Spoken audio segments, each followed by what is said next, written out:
Hi, throughout Phase 1, you've learned about and are continuing to learn about many aspects of QI, such as complex systems, reliability, your data, team meetings, and how to organise solutions.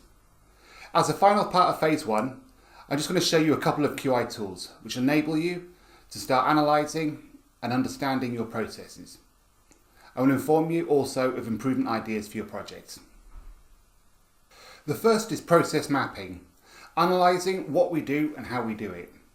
This is really useful exercise in getting your team to better understand your processes from beginning to end.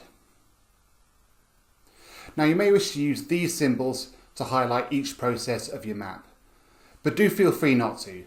Process maps can be done in any way in which your team is comfortable with, such as written onto flip chart paper or post-it notes and placed on the wall.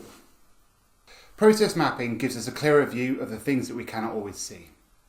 It highlights waste, where we may be duplicating things, or areas which could be messy or inefficient. Our teams are made up of a number of different disciplines, and those have different responsibilities. Each person should be involved in completing their section of the process map. This way it promotes discussion between different team members and brings together their processes. And with that, it enables us to agree on what happens and how it happens. Do feel free to adapt your process map over time and when things change. Here is just a quick example of a process.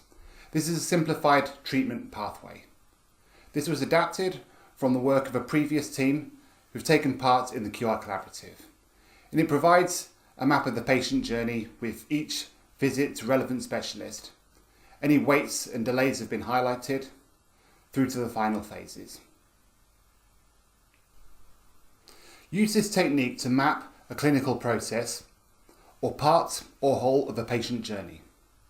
You may wish to choose the transition pathway, for example. Once complete, have a look at the ways in which flow can be altered and optimised to improve the reliability. Another technique is fishbone analysis. Now this relates well to the previous work that you've been doing on complex systems. And this technique helps us to build a visual theory of the factors that are influencing a problem and its potential causes. It enables you to look at the whole system rather than only working on one of them. Start by defining your problem, and as a team, examine and discuss each of the contributing factors, as well as the primary and secondary factors that are feeding into those. Here are a couple of examples from previous teams. Have a go at creating a fishbone diagram for the topic that you think is the most important one to start on. You'll be able to find a template within the induction packs that were sent to you within the introductory email at the start of the programme.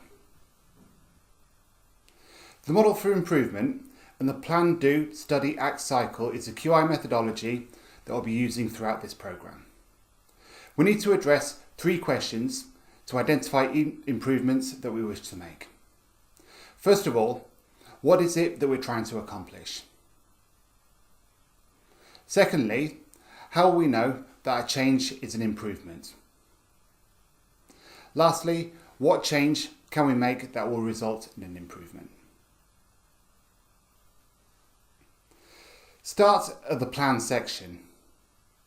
This is a really important stage because at this stage we need to make sure that we've got really clearly defined aims before we go any further.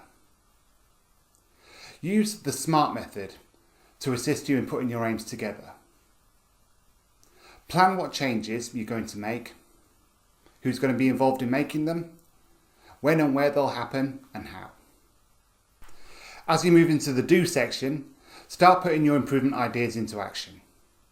We wish you the very best of luck in starting your projects. We'll be in touch to arrange a call with the QI champions to discuss your project and any questions you may have. We'll also be in contact with you well before session 2 to inform you of the next stages of the PDSA cycle and any necessary preparation that you'll need to make for this session. Thank you.